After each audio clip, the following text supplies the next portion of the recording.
Ay, mamahalang ating topic ngayon na tinatanong ni True Love. Ang tanong niya ay, nasasaktan din daw ba ako kapag halimbawang may malaki?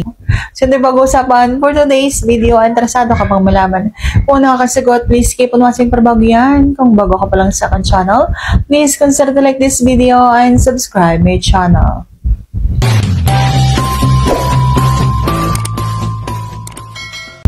So, nasasaktan nga ba ako? Ang sagot ko ay kahit na maliit, nasasaktan po ako.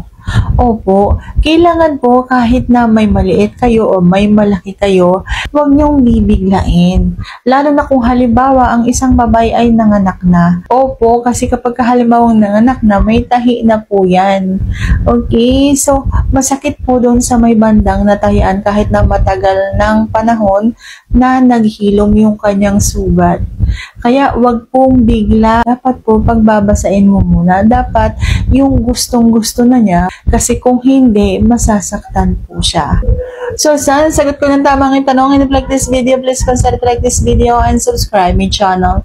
Thank you for watching. See you on my next vlog.